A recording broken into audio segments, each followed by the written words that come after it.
This is Country Music Dads, the parenting podcast with a twang. We're driving a highly subjective, comically contrarian, often irreverent conversation about fatherhood and country music for people who have a passion for both. My name's Dave, and I'm a country music dad. My name's Donnie, and I'm also a country music dad. This week, we speak with Jeremy Pinnell, a country music dad from Ellesmere, Kentucky. Jeremy released his first full-length album, Ohio, Kentucky, in 2014 on Sofa Burn Records, which, may I add, is a great name for a record label. The album begins with The Way Country Sounds, a manifesto of sorts outlining hardships and other events in his life that explain his place in the long history of country artists who express their lived experience through song. His second full-length album, Ties of Blood and Affection, made waves in the traditional and underground country scene when it came out in 2017. Ballad of 1892 slaps really hard. Laid up in the house full of hookers and wine. My baby's in the back done committing. Featured in the popular Western AF video series, this song kicks off an album that perfectly blends a driving rock sound with an undeniable level of country lyrics and licks that just kick a certain amount of backside. My personal favorite on this is I Don't Believe, which we'll dive into a little bit later. The third full-length release, Goodbye LA, came out on October 1st in 2021 and includes several bangers, including Nighttime Eagle, which was one of my first Dad Life soundchecks of Season 2. Jeremy recently released Save You, a song that explores several different kinds of loss, pain, and hope, and it's a great pleasure to welcome one of my favorite artists, Jeremy Pinnell, to the show. So thanks so much for joining us. Oh, thanks for having me.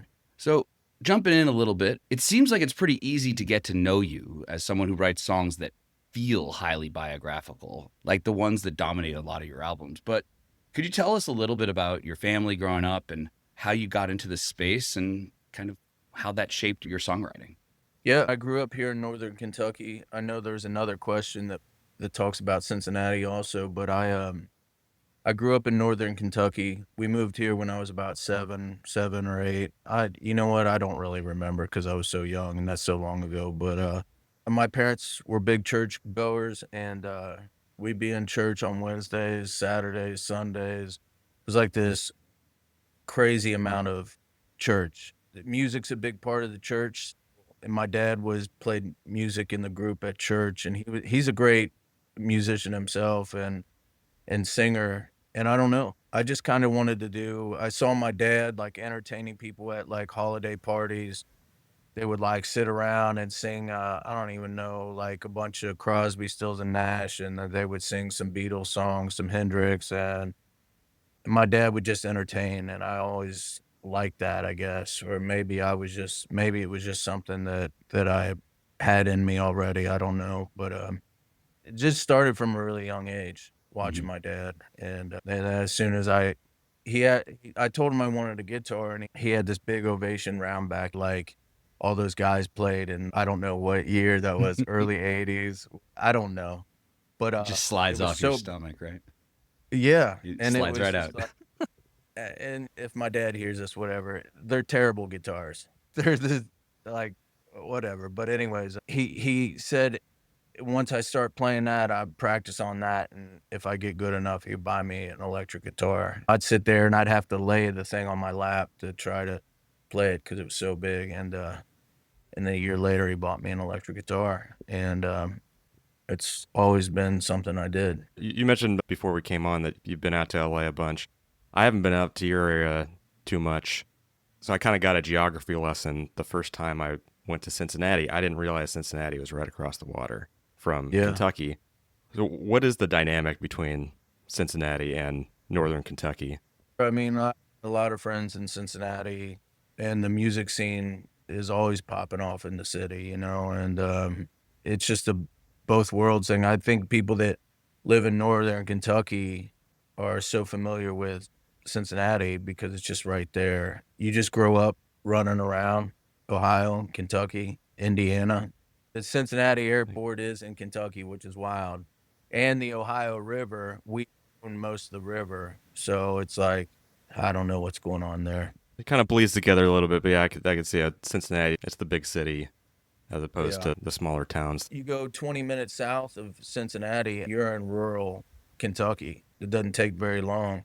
And so you grew up with a bunch of hillbillies and you grew up with a bunch of city people. And it's just a neat little mixture of people. It feels like when you meet those people, you get those people's stories, right? And it feels like the stories that come across in your music are true. Do you feel like you need to write true stories in your songs?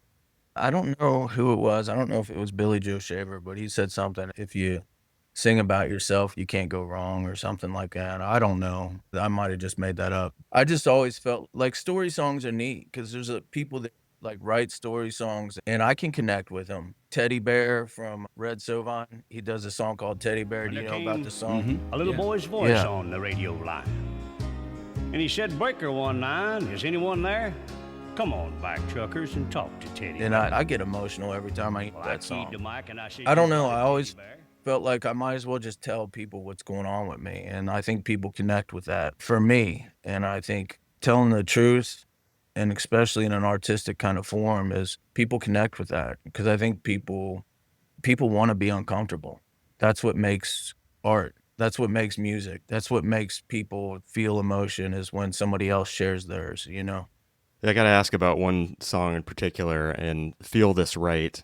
One of my favorite lines in the song is you're addressing your son and talking about how you broke the bed when you made him. Son, we broke the bed when we made you.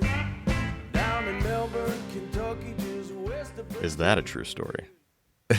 I mean, you know, like out of respect for, you know, I don't respect anybody, obviously, to be writing stuff like that. But, I'm gonna wing it. Yeah, I mean, pretty much all my songs are. I'm not lying. Maybe embellish because I think with art you have to embellish. You have to be over dramatic. For me, that's good creativity. So I'm not saying it's not true. I'm not saying it is true. I'm just saying. That was a It's true. well-crafted response to a question like that. So, Yep. well done. Be a politician. Yeah. I love that song. My youngest son asked me what it meant yesterday, and I Mhm. said, "Oh, hey, look, there's a garbage truck driving by." He goes, "Oh, cool." Yeah. I was like, Yeah. It's like skip that particular lesson for the day and move right, Yeah, right along. The second verse to that song, somebody got it totally wrong, and I stole it from I don't know who wrote the song, but it's that Porter Wagner song. Because the second verse I say, I got a little peace and a satisfied mind.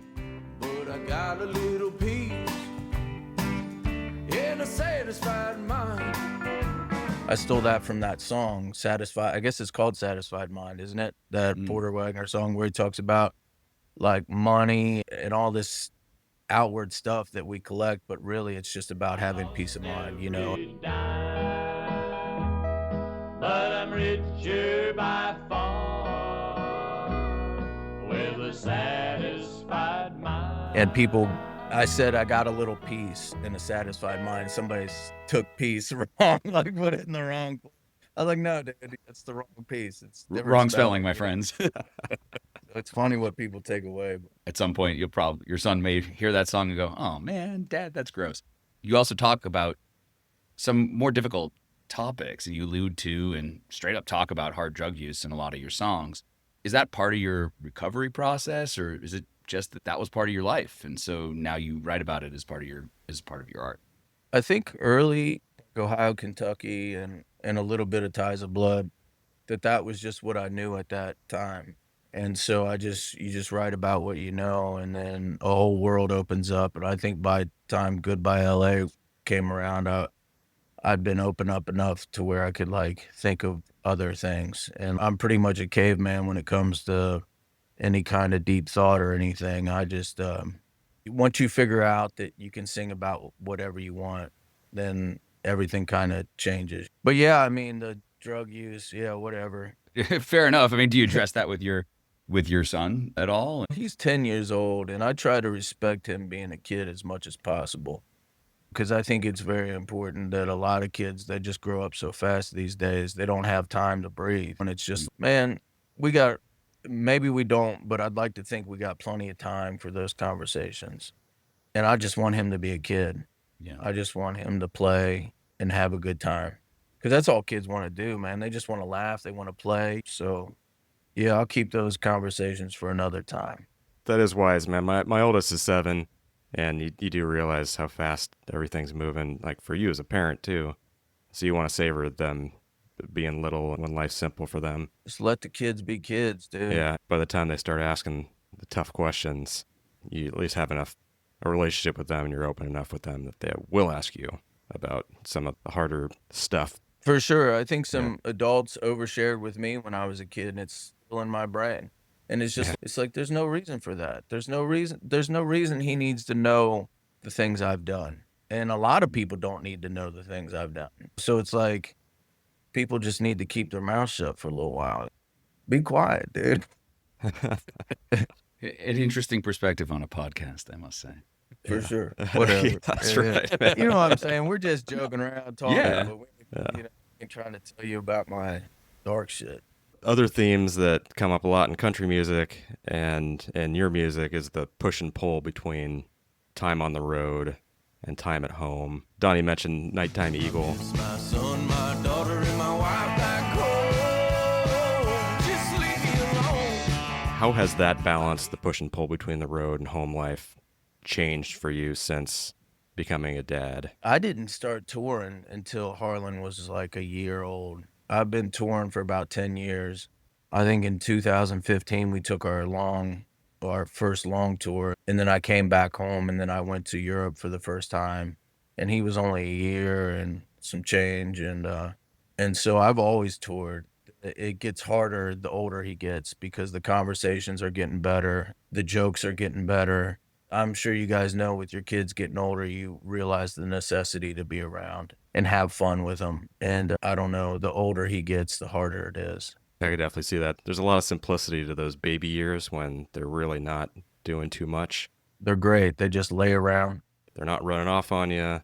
Yep. They just sit there and look cute. Yeah, there's many more opportunities for fun stuff you can do as a parent and child when they get older, for sure. For sure. I feel that. My son's the same age, my oldest, and I feel pretty lucky. I work from home. That allows me a lot of time to be with him. I'm sure he would appreciate some time apart. It's cool to be part of that. Yeah, and sometimes if you're like me, you gotta go. I'm good at home for a couple months, and then I'm just like, I gotta get out of here. So, Yeah, for sure. One of my favorite songs that you have written is I Don't Believe. I don't believe in a long black dream or a lake of fire. You dive into some real big concepts here, ideas of religion, life. It's really interesting because, at least in my opinion, it seems like you're saying that some of the orthodox views presented in kind of institutional religious settings aren't necessarily believable for you, but the core of that, being a good person, engaging, letting people be by themselves and be who they are, can make our world better. And maybe I'm reading that wrong, maybe I'm not, but it seems like a pretty good philosophy for life and perhaps even a good philosophy for raising kids. Am I close? I don't know why I wrote that song. I think I was looking for something, and I had some ideas, but I think just as a human, you just grow over time and things change so quickly. I really doubt if religion has done any good as a whole. I don't necessarily think you need religion to be kind and courteous and loving to people. Biologically, I think some people are capable of doing that more so than others. I think I've always been searching for something, and when you find out there's nothing, it brings you here in the moment, and you're not somewhere else. And I think learning to be content with just being here has been challenging. I like playing that song where it breaks down and it talks about war or fighting or something. It was so hard to like record that and not have it sound stupid. You know what I'm saying? Because you can go over the top, but I was just like, I'm just going to say it. And if people don't like it, I don't care. And I don't know. I think just humans change. So I've come a long way from that point, and I don't think religion and children mix very well. So yeah, that's the way I feel about it currently. I might change. the final answer you just gave there. It might change. It shows an approach to life that is racked in balance and understanding, taking kind of a sharp turn here. I have not read an interview from you or about you or even a story about you that doesn't discuss your jiu-jitsu. Does that practice help you understand that presence, the being in the moment and balancing life and physicality and interaction with other people and respect? Or is it just you really wanted to go do something and kind of battle it out? I think the first things you said are the results that I didn't know come from like a discipline like that. Yeah, it was like 2020. I think it was right at the beginning of the pandemic. Everything was locked down, and I was just like, you know what? I want to learn how to fight. I've always wanted to learn how to fight. Like people say they know how to fight, but I highly doubt it. And so I always hear people talking about jujitsu, and I was like, okay, like maybe this is the way. And so I heard enough people talking about it where I was like, I'm just gonna go do it. And it was the most uncomfortable, awkward thing. And then it all changes. And then you leave a class and you feel at peace with the world, and you don't want to fight anybody, even though you can wring somebody's fucking neck. You just don't, like, you just feel so at peace. You don't want trouble. People get it so mixed up. And what it's done for me, and obviously I've cut down training like so much because I'm just getting older, and sometimes when I get off work, I don't want to go get beat up by 20-year-olds. I don't want to fight for my life on a Tuesday night just to get by so I don't get choked out. But what it's done is my interactions with humans is like night and day. I never liked fighting growing up. I hated it. Every time I had to do it, I hated it. And people that say that they like it, I don't know. Maybe. I doubt it. And anyways, yeah, it's changed everything for me. It's such an amazing, I wish people could experience it and just know that feeling of being content with yourself. It's such a meditative, because you're just fighting for your life. So you have to be in the moment. You can't be somewhere else. You can't be thinking about work the next day, whatever. And it's been quite a powerful thing in my life. What you said about it being really uncomfortable at first, too, I think that's a cool approach and a lesson that I want to try and give to my kids. And you do that by example. I've been looking for ways to try to make myself uncomfortable and do something different, because that's what I feel like I'm always asking my kids to do. Oh, you got to try this. You got to try this because it'll be good for you. Yeah, trust me, my son's seen me get choked out so many times. But he's also seen me fuck some people up. So it's good for him. He trains and he's just so smart. He's not real aggressive, but like he's just got a good heart. I'd say if anybody's thinking about doing anything like that, just go do it. It's uncomfortable. Going to the gym, lifting weights, doing whatever. People won't go in the gym because they're scared. But I've found nothing but positivity in like a physical discipline. Like it's the only way, really. Centers you, makes you feel good. Yeah, I'm just trying to feel good, dude. Speaking of that, on social media, you post a lot about you working the land, taking cold swims, other kind of quote-unquote country activities. Are those activities important for your balance and your equilibrium also? I always worked. If I could play music full time, I don't know. I have to do something. I just like working. As far as the cold plunge and stuff like that, yeah, those are great. And I like pushing myself. I like doing things that make me uncomfortable. I like work. Does that answer the question? Sorry. I mean, I think so. I think it goes to the ever-present question of authenticity, right? It's like, this is something that you want to do, and you're documenting it as part of your personality online. People like to see that shit because not everybody is running barbed wire fence at New Horse Pasture in Boone County, Kentucky. You know what I'm saying? In the middle of springtime, like not a lot of people are doing that. And I think people like seeing that stuff. I like seeing that stuff. There's a gratification with getting that type of work done. I had to fix my fence. I am not a person that has done a lot of work with my hands. I don't know if you can tell by looking at me. But I've started. Just waiting for the standing ovation. I was like, thank you very much. Anyhow, Rough crowd. Anyhow, I like doing it. There's like a level of, you feel good when you finish something like that and it's yours. And I had to fix the fence in my backyard because the people who lived here before screwed it up. And so I fixed the fence in the backyard, and every time I walk in the backyard, I see that fence. I feel good about it. It's not like a huge thing going to the hardware store and getting some cement and a couple of posts and just doing it. That type of thing, it makes me feel better. It makes me feel like I have some control over something. I think in parenting, there's no doubt that there's no control over anything. We like to pretend there is. That these things, they provide a counterbalance to the chaos, at least. Yeah. Work is always rewarding. I don't know who came up with a 5-day work week, but fuck that guy. But you know, I'm good 3 on, 4 off in a perfect world. But Yeah, me too. yeah. I read somewhere that you were listening to a lot of ZZ Top when working on Goodbye LA, and you were also recently speaking with the Live Fast Die Whenever guys, and you mentioned that you grew up listening to like hard rock and punk and metal. Obviously, you got some deep ties to the classic country music and perhaps some even church music that gets in there. How do you balance inspiration? Because especially with the new stuff that's coming out, there's a lot in there. There's a lot of different types of music that's in there it's a little bit different.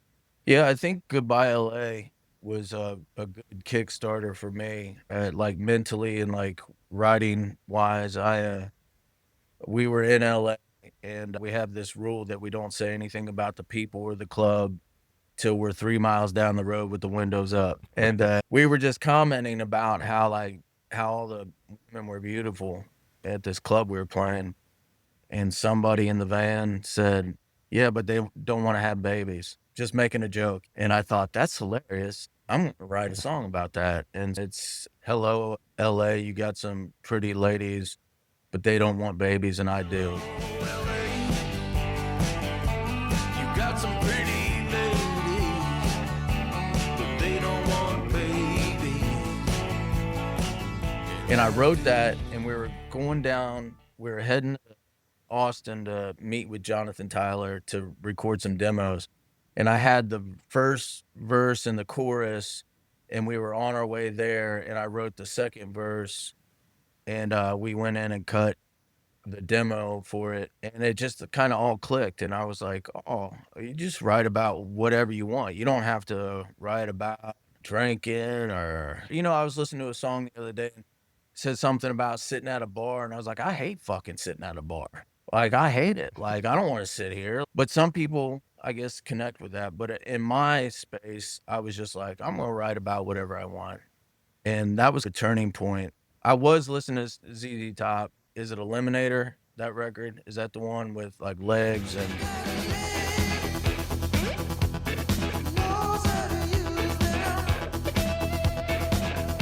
I just really like that sound. That sound is just mesmerizing. And with this new record, I mean, it's different. I remember, this is a crazy story. There's a song on Goodbye LA called Never Thought of No One.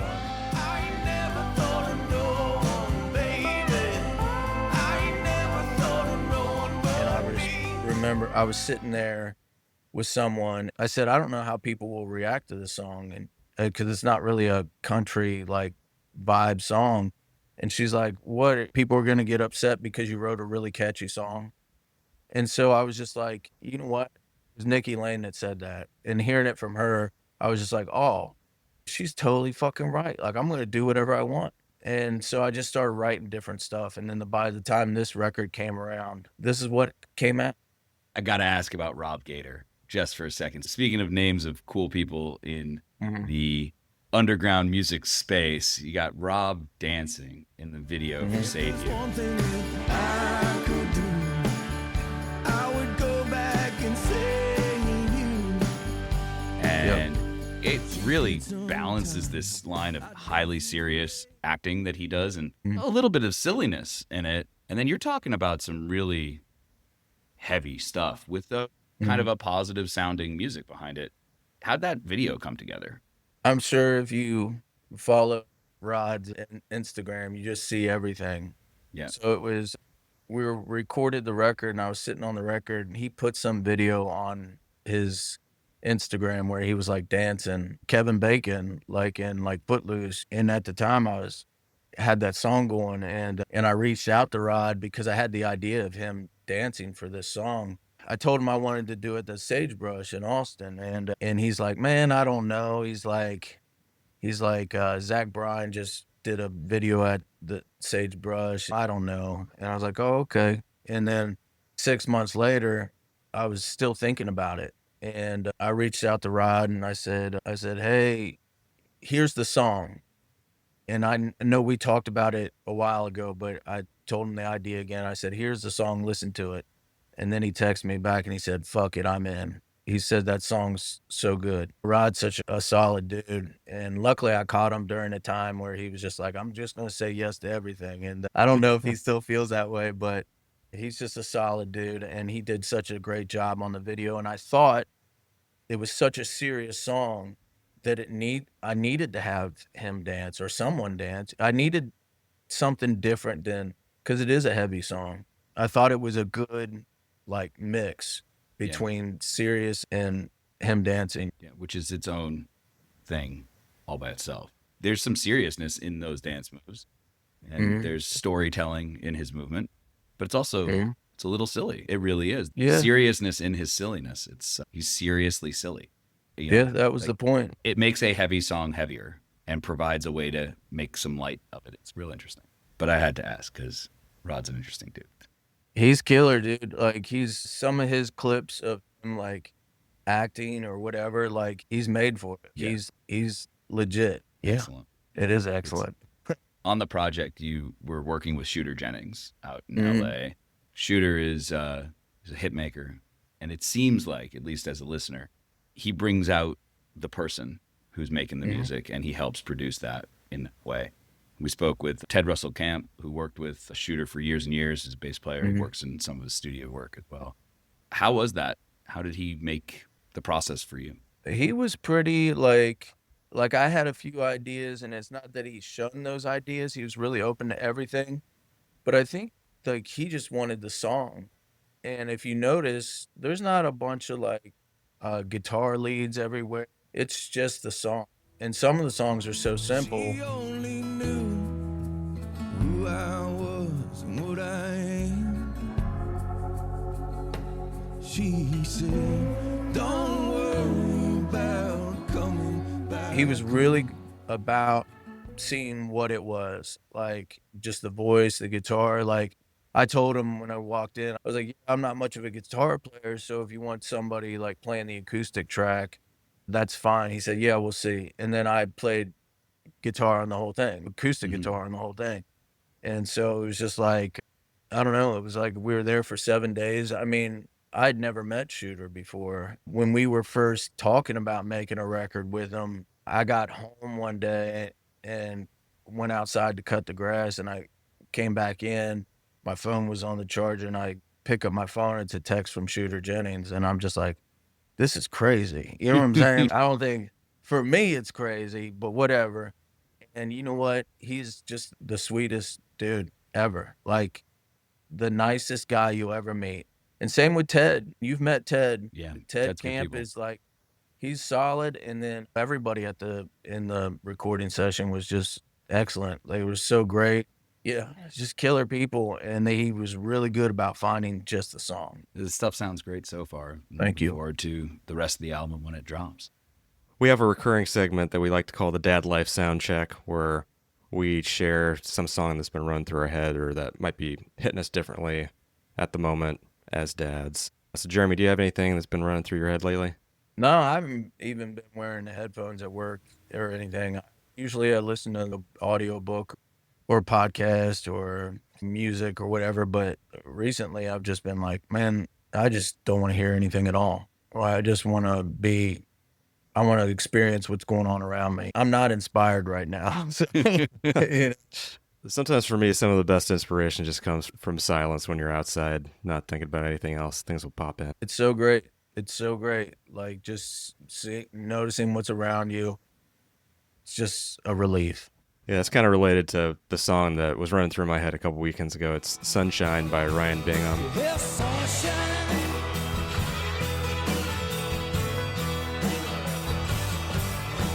I saw Bingham outside of Sacramento. That song, it's a really hopeful song, positive song. It almost sounds like a prayer or something. It was really rocking live, so it was already in my head. And then my wife and I took our family out into the mountains for a few days, and we went out to this alpine lake. And Donnie and I have talked about our family vacations. They can be a little bit arduous and maybe a little stressful when you're trying to get out and relax. But my 2-year-old really wanted to go swimming in this lake, and the lake was really cold. I didn't even want to go in the lake, but he wanted to so badly. So I was like, all right, I'll go in the lake with you. And he got so cold, but he didn't want to stop swimming. And so I had to drag him out crying from the lake and wrap him up, and he was shivering. And that song, Sunshine, was going through my head as I'm hoping that the sunshine is baking us enough and baking him enough to actually rejuvenate him so he's not in serious trouble. It was also a really nice moment because I was just sitting there trying to warm him up, and so I couldn't do anything else. I couldn't go walk around. I couldn't check my phone. It was just a really nice silent moment with my son baking in the sunshine, and he fell asleep there. And I don't know, I feel like I needed that in the midst of the family trip when I'm always worried about packing people up, where we're going next, just to sit still with my son for just a few minutes. Watch the color come back to the blue lips. Yeah, Dude, kids exactly, are crazy. yeah. It'll be freezing, and kids will I'm not getting out of the pool. I'm like, dude, your lips are blue. Like, you got to get out of the pool. And it's like, no, I'm good. And they're shaking. They're idiots, dude. Should I get a popsicle now? It's like, You're right. It's November. Get out of the pool. Yeah. Speaking of getting the fence fixed and things like that, we've had a list of things that get done around our house. And there's this Steve Denmark song called Honeydew that I think is funny. In my list of honeydews, honeydew me in the evening. And he quite literally did what he's describing in the song, is that he came up with a song as opposed to doing the things he was supposed to. And I have been told that his wife doesn't like when he plays the song because it reminds her of the fact that he didn't do the things that he was supposed to do. So it was just a funny song, and I was cleaning up around the house, and I found my Stephen Denmark hat, so put it on. I listened to the song again. Dude, my father-in-law, there's a cabinet in their kitchen, and the cabinet door's been off for I don't know how many years. But my mother-in-law's constantly complaining about him never fixing the cabinet door hanging in the kitchen. I'll call up every once in a while and be like, give him a hard time and be like, hey, talk to my mother-in-law and be like, hey, is that cabinet fixed in your kitchen? She's like, just give her a hard time. Yeah, Little poke in the bear there, huh? Oh, yeah. I like a good song about domestic chores. Yeah. So I'm always glad. I'm always glad to find some You like went that. really Yeah. going deep on that one. Hey, we had a song about laundry a couple of weeks ago. Exactly, so, man. It's Yeah. there's, but it goes back to exactly what you said earlier. Is you got to write about what you know, what you're doing in your life. Yeah, for sure. I could write a song about laundry. I'll tell you that. Jesus, so much laundry. Anyhow, There you go. I might marry you uh, if you're good with doing laundry. not really my type, but I appreciate the offer. We'll stop before we get any Right, further. No, Yeah. let's go down this path, please. All right. Do you cook? I Okay. do, and I do my I do everything. I don't care. It's you know what I'm saying. I Yeah. do dishes. Plus I just do it to let her know that I can do everything on my own and I don't need her. There you go. See, that's where it That's came it. back around. I thought you were gonna say just to let her know that I'm here to help and be part of this partnership. No, See- it's a competition. Oh, Yeah. that's healthy. I've heard. Thanks so much for joining us, Jeremy. That was fun. Good to hear some of your good stories behind the music. Yeah, I appreciate y'all. Jeremy, where can people find you online? JeremyPinnell.com. All the streaming sources have his great music, but consider going out and buying something hard copy. It helps all of our friends in the music industry continue to make great music. When that new record comes out, go buy one. Thank you. Thank you all for listening. The best way to support us is to subscribe to the show on Spotify, Apple Podcasts, or whatever podcast platform you use. If you want to see new episodes and more content delivered straight to your email inbox, please subscribe to our newsletter, countrymusicdads.substack.com. You can find everything we do on our website, countrymusicdads.com, and we'd love to hear what you think, so send us comments, suggestions, friendly banter on Instagram at Country Music Dads or via email countrymusicdads@gmail.com. Until next time, whether you're at the dance hall, the playground, doing some jiu-jitsu, or just folding that laundry, thanks for tuning in. We'll talk to you soon.